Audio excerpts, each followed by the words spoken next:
Dear friends, put down your gadgets, turn away from your computers, get out your scissors, paper, and glue, because it's time for a paper adventure.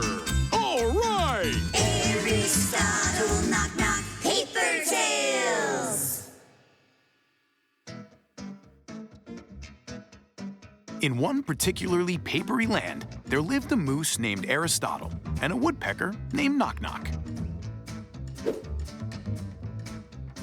One day, Aristotle and Knock Knock went fishing in the river, and wow, was it their lucky day. The fish were biting like a charm. Once they'd caught enough fish, Aristotle and Knock Knock headed back home. They walked cheerfully through the folded forest. Actually, only Aristotle walked. Knock Knock flew along beside him because Knock Knock is a woodpecker, and woodpeckers fly better than walk. Suddenly, the friends stopped because on their way they saw an adorable little bunny rabbit playing a drum solo on a tree stump. Look, Ari, what a sweet little rabbit! Maybe it's lost and hungry. Well, let's feed it. No, Knock. Rabbits don't eat fish. Well, that just sounds crazy to me. So what do they eat then? Well, rabbits love carrots and cabbage and stuff like that. Well, let's take it home with us. It can be our paper pet, and we'll feed it with carrots and cabbage. Well, that's a paperific idea. It should be noted that in this very papery land, the word paperific means very, very good. And when somebody says a paperific idea in paper language, there's no doubt that it just can't be any better. The friends brought the bunny home and gave it a carrot. Then they hung their fish up to dry and folded themselves up in their paper beds to catch some Z's. A paperist disaster! Ari, someone's stolen our catch in the night! Indeed, almost half of the fish they'd caught were gone. It's perfectly clear that someone sneaked into our kitchen and snatched our fish. Clear? No, I think it was quite a dirty trick. Well, wait a minute, Doc. Is there anything else missing? No, just our fish. What about the bunny? Did you see any fish thieves? Well, I guess this rabbit feet stamping should mean I saw no one. Yet someone did steal our fish. I must think this through paperfully. But this is a paper strophe! We have to do something! Now, whenever Aristotle tries to figure something out, he plays something on his double bass.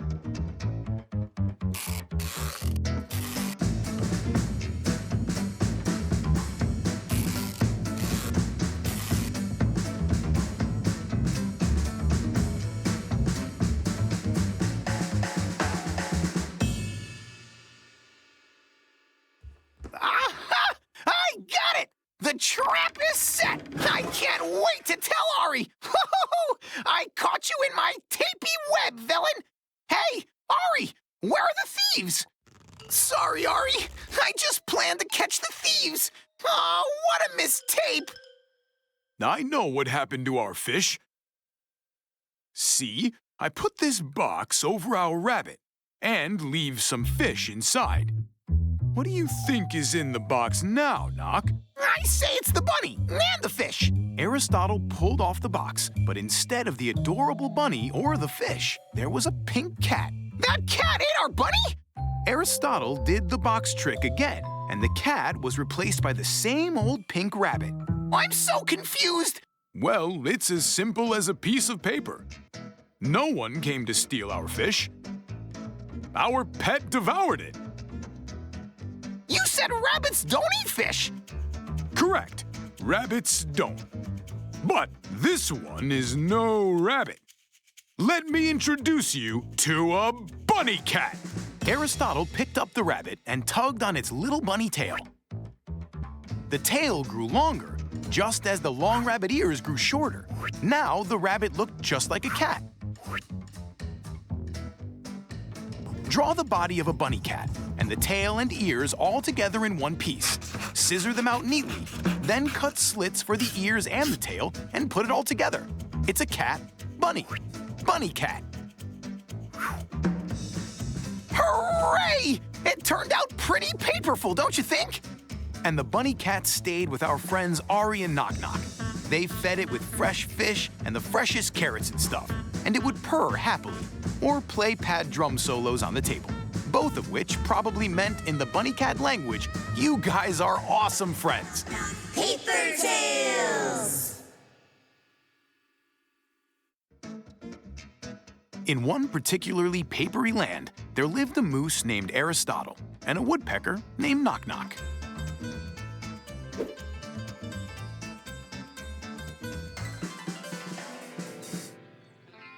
One day, Aristotle and Knock Knock looked into their paper calendar and were amused to see that the spring had come. Just look, Ari! It's springtime outdoors! Uh-huh. Springtime, the season when first paper flowers burst into bloom. And birds are coming home from their paper-away travels. Yup, Ari! Spring is the most paper-esque time of the year! And on top of that, Knock, baby birds hatch in the spring. Woo! It means that soon, Kay the Jay's baby birds will hatch too! Of course, Knock, because Kay the Jay is a bird. We must definitely wish her nestlings a happy birthday. Aristotle and Knock Knock were true gentlemen and never came to visit anybody without presents. What do you think, Ari? Have Kay the Jay's babies come out already? Well, I don't know, Knock. Maybe they have, but maybe they haven't. Well, that's not paperful, Ari. You must know such things for sure. I fully agree with you, Knock. This is important because you have to be on time when someone's having a birthday. Well, I'm gonna fly over to Kay the Jay's and check it out myself. Well, that's a paperific idea. Thus, Knock Knock went off to see Kay the Jay, and Aristotle sat down to wait for his friend to fly back.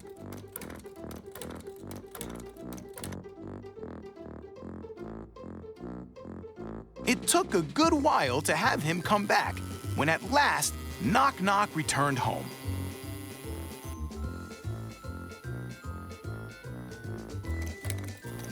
Welcome back, Knock. So, how is Kay the Jay? Have any nestlings appeared in her nest? Hi there, Ari. Kay the Jay is there seated on the eggs, waiting for when baby birds will pop up.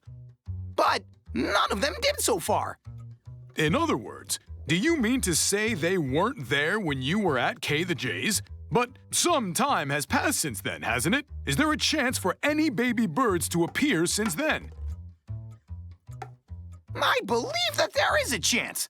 I'll go find out. And again, Knock set off to take a look at Kay the Jay and her nest.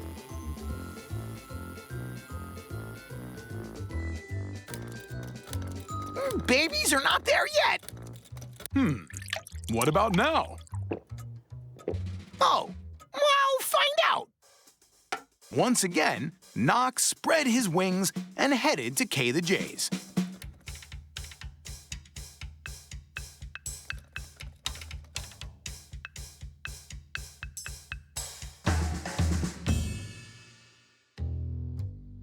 Ari! Nestlings have not hatched yet. Let me take some rest, and I'll fly back to Kay the Jay's, and then be back home to fly to her place one more time. Then I'll get back to you. I'm gonna move around, round and round until my paper wings are all torn apart from all this paper chase. Save your paper wings, Knock. I'll help you out. How are you gonna help me out, Ari? Since when can paper mooses fly? Well, paper mooses do not fly, but they can think in a very paperful way. Then what's this that paper mooses can come up with, huh? Something really paperish. Like a real telephone made entirely out of paper. Let's pick up 2 paper cups and join their bottoms together with a thread. Now, if you spread the cups apart far enough so that the thread between them becomes tensioned, you can talk through the cups, and the sound will be carried over along the stretched thread, the same way as in a natural telephone. Hooray! That all folded up nicely, don't you think? As soon as Kay the Jay's baby birds popped up from their eggshells, Knock sent a word to Ari about that right away through the phone. The friends did not wait to wish the little chicks happy birthday and gave them their presents. Kay the Jay was overwhelmingly happy. Paper Tales! In one particularly papery land, there lived a moose named Aristotle and a woodpecker named Knock Knock.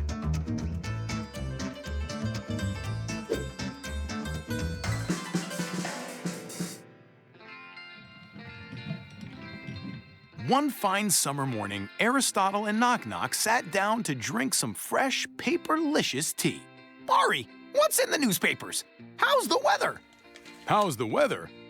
It says that the weather will be calm but unpredictable. And beyond that, a southwest wind is expected. A southwest wind is expected? Do we expect a southwest wind? One more cup of tea. That's what we need. Well, thank you, Knock. Not at all, Ari. Not at all indeed. May I ask you, where's my tea? Ari, for the last 3 seconds, I keep asking myself the same question. It looks like your cup has just vanished into thin air. Aristotle and Knock Knock did not understand what was happening. 2 cups of perfect paperlicious tea had disappeared literally before their very eyes. And the kettle, it's gone too. Who could have taken away 2 cups of tea?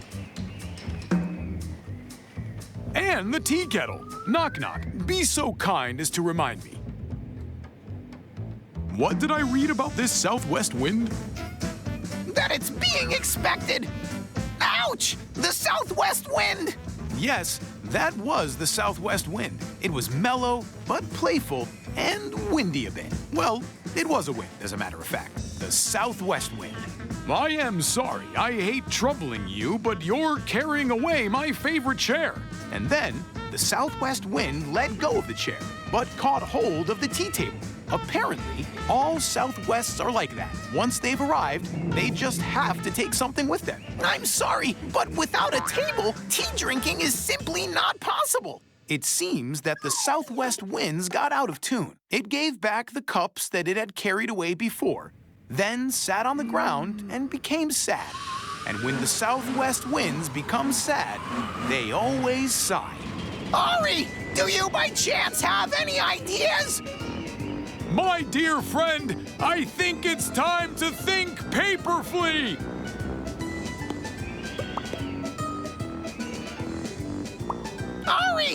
Ari, and now have you come up with the slightest idea to paper it over? Well, not yet. Ari! Yeah! Ah! You're perfectly right, Knock. It's great that it occurred to your head. Or on your head. Aristotle and Knock Knock realized what their southwest guest wished for. It had never received such a gift. You know, this southwest wind was very young, and all young winds want toys. Look, Knock. Now you see why our youthful guest needed the teacups. All winds love to whirl and twist something. Take a square paper sheet and mark a center on it. Now cut 4 slits starting from each corner without reaching the center. Great! Now take 1 paper corner and fold it towards the center. You've got the first petal fan. Then fold the rest of the petals. All you need now is to just secure all the petals in the middle with a push pin and fix it on the end of a wooden stick. The windmill is ready. The southwest wind thanked Aristotle and Knock Knock for such a fascinating present. A paperful present! Yup, a true paperful present.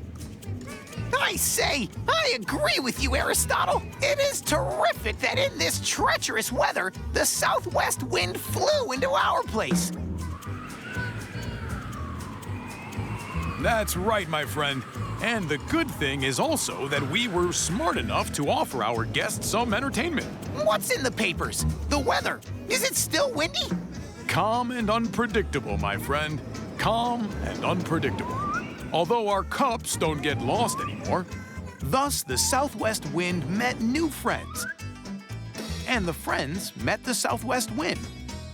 And nothing could crumple their friendship from now on, whichever winds blow.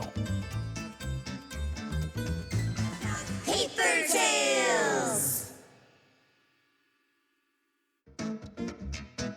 In one particularly papery land, there lived a moose named Aristotle and a woodpecker named Knock-Knock.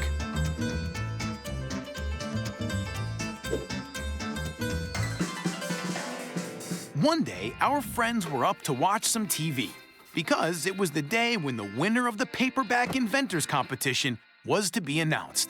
And you should know that Aristotle and Knock-Knock had been trying out for this competition as well and waited for the results with impatience. Look, Ari, what a fascinating paper-esque sea! Oh, seems that I'm getting to be seasick. Nope, Knock. These are not sea waves. It's simply our TV set doesn't feel like catching the TV signal. Catching? But has the TV set got a fishing pole? No, Knock. The signal gets caught by this antenna. In order to tackle a good one, the antenna should be up as high as possible. Then, we'll be able to watch our favorite show. So, we're gonna find out who is the most inventive inventor in Paperland. So Aristotle set the ladder to climb up to the highest tree to stick the antenna on top of it. Hey, Knock! How's it going now? It works, huh? No, Ari, still only C on the screen, and me having flippy floppies. Uh-oh. And now? Nope. What about now? And now? Still nope. Oh, hooray, it works! Ari, go down, come on! The show's about to start! Oh boy! Oh boy! Ari, are you all right? Ari? Knock flew up to the treetop and saw that Aristotle looked very strange. Ari? Uh-oh, what happened?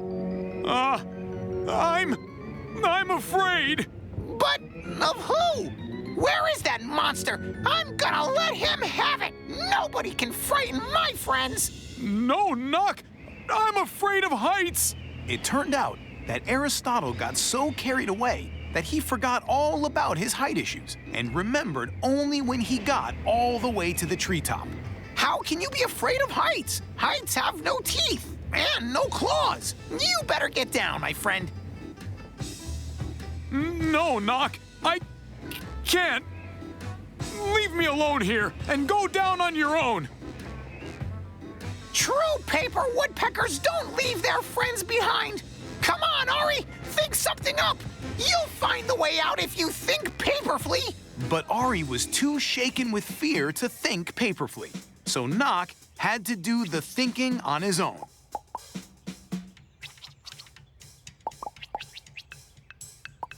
But when you're thinking too fast, things could surely not fold up the right way. But why can't you fly like a bird? Just because I'm a paper moose. Not even half a bird. Though I guess it doesn't necessarily mean I cannot fly. Wow! I guess I got it! Knock! Quick! Go get my toolbox here! We're gonna build up a paper chute! How to make a parachute for a paper moose. Take a piece of paper and fold the upper corner diagonally. Then tear away the bottom section. Fold it in half, and then poke holes in each of the corners. Well done! Now pass a piece of string through each corner and fold towards the center. Amazing! Now your parachute is ready. A paper chute? Oh, wow! This is a paperific idea! Hooray! You're saved, Ari! You're at the height of your brilliance! The friends sat down in front of the TV, and the host announced the contest winners. The most inventive inventors became Aristotle and Knock Knock. They got paper-whelmingly happy with that and decided that the next time they would send to the contest their handmade paper shoe. To become winners again? Who knows? Paper Tales! In one particularly papery land, there lived a moose named Aristotle and a woodpecker named Knock Knock.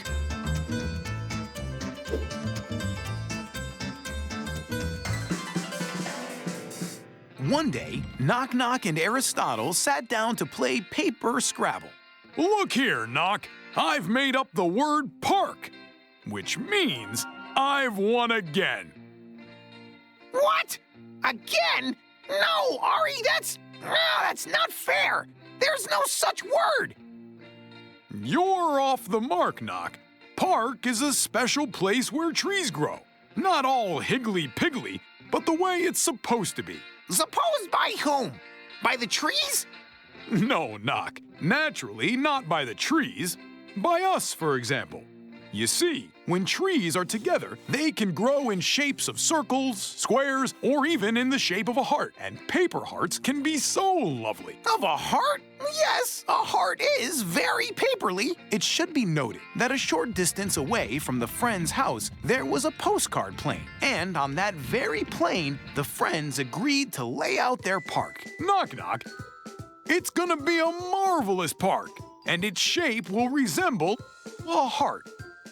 Knock Knock took a look around but saw no heart at all.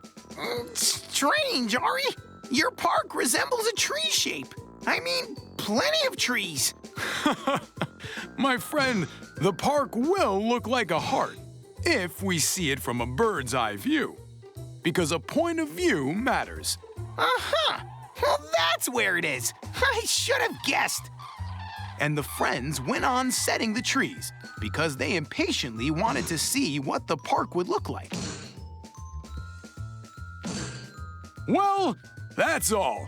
The park's done. Hooray! Now let's take a look what it might be from a bird's eye view.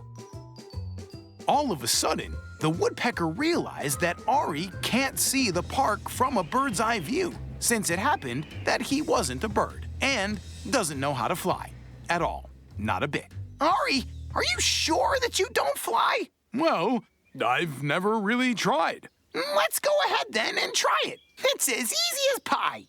And Knock Knock started to teach Aristotle how to fly. That's right, great. And now you have to flap your wings. Knock, but I don't have wings. Well, then flap whatever you have. Aristotle jumped up and started swinging his arms and feet as best he could. I'm flying! I did not realize how cool it is to be a paper moose and fly. Well, let's proceed to Plan B. And the friends went on to Plan B. Ari, this is steam. It will help you soar. Ouch! Ouch! Ouch! That's boiling hot! Right, but you almost did it, Ari. Let's try once again. No, Knock. Let's try something else. Go on to another plan. Well, whatever you say, Ari. Let's try Plan T then.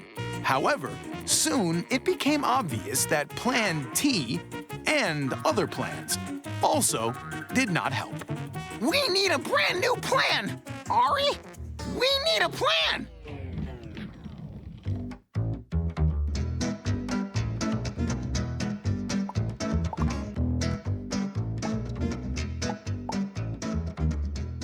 Bingo! We need not just a simple plan. We need an airplane.